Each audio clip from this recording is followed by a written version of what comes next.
விநாயகன் 124 மாண்புமிகு உறுப்பினர் ஆர் வைத்தியலிங்கம் மாண்புமிகு சட்டத்துறை அமைச்சர் அவர்கள். மாண்புமிகு பேரவைத் தலைவர் அவர்களே, விடை ஆ இல்லை, ஆ கேள்வி இயலாது. மாண்புமிகு உறுப்பினர் வைத்தியலிங்கம் இருக்கையில் இல்லை. மாண்புமிகு உறுப்பினர் சண்முகையா. மாண்புமிகு உறுப்பினர் துரை சந்திரசேகர் அவர்களே, மாண்புமிகு பேரவைத் தலைவர் அவர்களே, நம்முடைய மாண்புமிகு சட்ட அமைச்சர் அவர்கள் இல்லை என்று சொன்னார்கள். தஞ்சை மாவட்டத்தில் அரசு சட்டக்கல்லூரி இல்லை, தனியார் சட்டக்கல்லூரி இருக்கிறது. இந்த ஒரத்தநாடு தஞ்சாவூர் மாவட்டத்திற்கு மைய பகுதியாக இருப்பதாலும் அங்கே நம்முடைய கால்நடைத்துறைக்கு சொந்தமாக ஏராளமான நிலம் இருக்கிறது. அந்த இடத்துல சட்டக்கல்லூரி துவங்க அரசு முன்வருமா என்பதை அறிய விரும்புகின்றேன். மாண்புமிகு அமைச்சர் அவர்கள். மாண்புமிகு பேரவை தலைவர் அவர்களே, தற்பொழுது தமிழ்நாட்டிலே அரசின் சார்பிலே 15 சட்டக்கல்லூரிகளும் அம்பேத்கர் சீர்மிகு சட்டப்பள்ளியும் அதே போல திருச்சியிலே தேசிய சட்ட பல்கலைக்கழகமும் இன்றைக்கு செயல்பட்டு கொண்டிருக்கின்றன.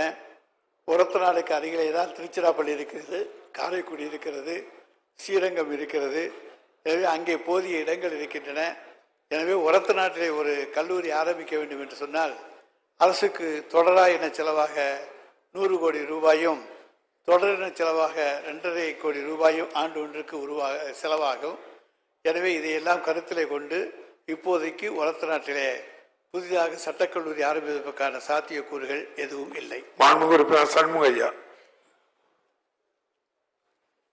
மாண்புமிகு பேரவைத் தலைவர்களே, மாண்புமிகு முதலமைச்சர்களை வணங்கி சுதந்திர போராட்ட வீர தியாகி இம்மானுவேல் சேரனுக்கு 3 கோடி மதிப்பீட்டில் ராமநாதபுரம் மாவட்டத்தில் மணிமடம் கட்டிடம் பணிகள் நடைபெற்று வருகிறது.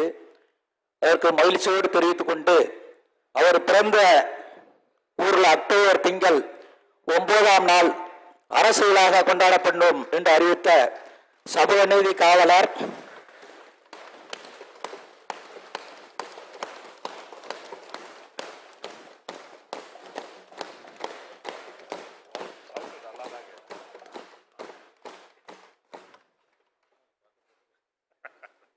சமூக நீதி காவலர் மாண்புமிகு முதலமைச்சர் அவர்களுக்கும் எனது சார்பாக உலகத்தில் வாழ்கின்ற தேவேந்திரகுல வேளாளர் சமுதாய மக்களின் சார்பாகவும் நன்றியை தெரிவித்துக் கொண்டு, தொடர்ச்சியாக கேள்வி என்ன, சட்ட கல்லூரி வேணுமா வேண்டாமா?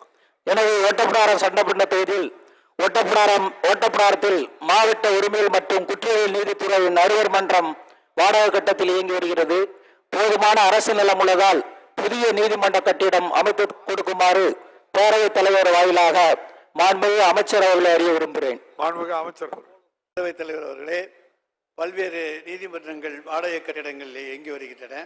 அங்கே இப்பொழுது இடங்கள் கொடுத்தாலும் கூட அங்கே புதிய கட்டிடங்கள் கட்ட வேண்டும் என்று சொன்னால் இப்பொழுது கம்பைன் கோர்ட் பில்டிங் என்று சொல்லி 13 கோடி ரூபாய் மதிப்பீட்டிலே இப்பொழுது புதிதாக கட்டிடங்களும் அங்கே இருக்கக்கூடிய நீதித்துறை நடுவர்களுடைய குடியிருப்பும் கட்டப்படுகிறது.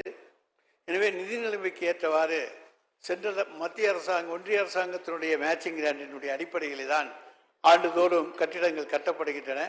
அந்த வகையிலே முன்னுரிமையில் இருக்கக்கூடிய கட்டிடங்களுக்கு முதல் வரிசையில் இடம் கொடுத்து அதைத் தொடர்ந்து எங்கெங்கெல்லாம் தேவைப்படுகின்றனோ அங்கெல்லாம் கொடுக்கப்படும். எனவே ஒட்டப்பிடாரம் என்கின்ற அந்த பகுதியிலே நம்முடைய மாண்புமிகு உறுப்பினர்கள் இப்பொழுது வாடகை கட்டிடத்தில் இயங்கி இருக்கின்ற அந்த கட்டிடத்துக்கு புதிய கட்டிடம் கேட்டு ஏற்கனவே கொடுத்திருக்கின்றார். அது இன்றைக்கு உயர்நீதிமன்றத்தின் மூலமாக அரசுக்கு பரிந்துரை செய்யப்பட்டு அதன் பிறகு நிதித்துறையினுடைய ஒப்புதல் பெற்று அதன் பிறகு நம்முடைய மாண்புமிகு தமிழ்நாடு முதலமைச்சருடைய கவனத்துக்கு எடுத்துச் செல்லப்பட்டு உரிய அறிவிப்பு தேவைப்பட்டு தரப்படும்.